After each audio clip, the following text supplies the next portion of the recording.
Hi, today I wanted to talk a little bit about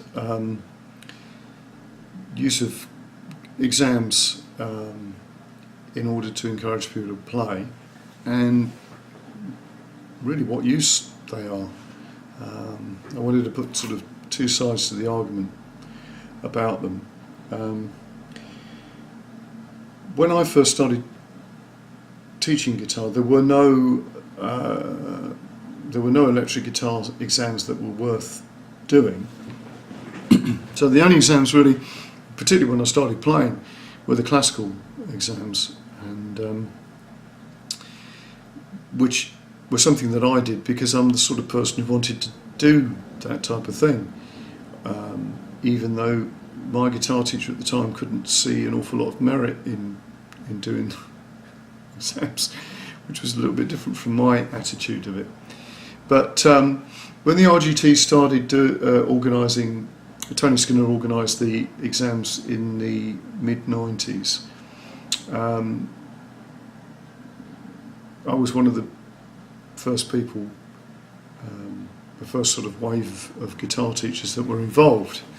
And they were really, really good at the time, really interesting that they were focused on the type of things that you needed to do to become a good contemporary sort of guitar player, all-round electric guitar player.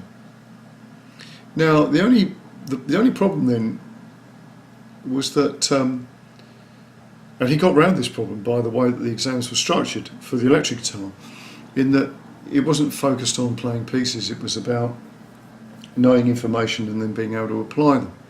Now, the only problems with that is that when you're teaching people to do the grades for the electric guitar exams for the RGT, there are no set pieces, which is brilliant if you know which pieces to teach people that reflect the level that they're playing. So doing the grades are really good for the journey involved of getting ready to do the grade, if that makes sense. So for me, I sort of encourage, as a teacher, I encourage my pupils to do grades, that the preparation means that they have to learn the scales and the chords that are required in the toolkit of being a player. If that means that they stop at a certain point, that's not really an issue until they're not learning for the next level, in which case I then point out to them that they really maybe should look at doing the grades. But I will find as many pieces that relate to the type of information as they possibly can, so they're always learning pieces.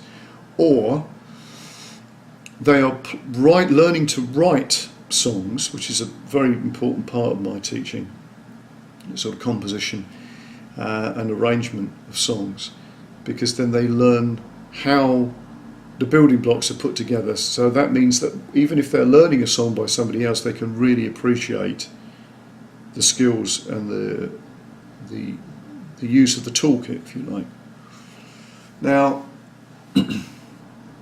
I know there are a number of teachers who, when they're teaching the RGT syllabus, just stick with what's on the syllabus, which must be terribly boring to teach, let alone to be on the receiving end of it.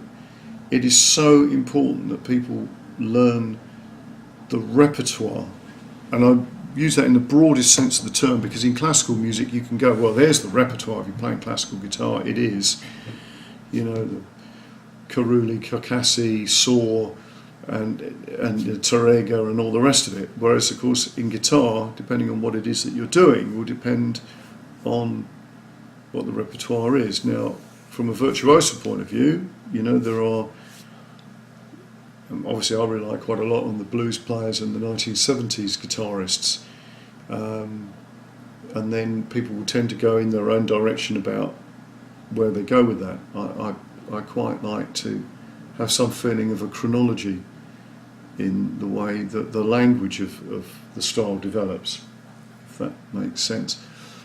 And then I will apply that to the gradings. Now, I always put quite a few people in for grades, but I understand at the same token that the actual grade itself is not the point. it's the learning and the application of the material within the grades that's important. So if somebody did all the work and didn't do the grade, that's fine, as far as I'm concerned. But they wouldn't do the work without the grade in a lot of cases. So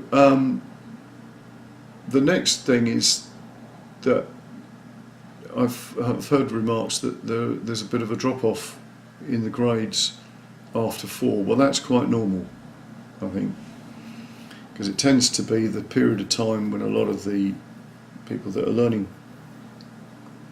have to do their GCSEs and so on. So the higher grades start to conflict with the academic work. Now, I have a little bit of a problem with just generally what's going on academically, because it's become a glorified sausage machine. Now, a lot of people argue that, hey, you've got to have this and you've got to have that, but I have a viewpoint on this which is a little bit too complex to go into on the videos. But, you know, the learning of music and the learning of the arts is really important to the effect that, I mean, even from the point of view that some of the greatest minds that we ever could sort of point at and go, look, there's somebody who's, for want of a better word, a genius in the world of science, was also a musician. Einstein being one, Feynman being another. And or they would have a multiple, they were sort of almost like the Renaissance man. I know it's mixing metaphors and terminologies a little bit there, but you know, they're polymaths. So I would say that it's important to have a structure in your teaching, and the grades do that. Even if people don't complete the grades, that's pretty much okay, but it does give you structure. And it saves you doing the, you know, I'm going around in a massive circle for 3 or 4 years teaching songs by Green Day, which is easily done if the kids just choose the material they want to do. You have to sort of give them a little bit of that and then give them something else as well. And that's where your creativity comes in as a teacher. All right, so a little bit of food for thought there, and I'll speak to you soon.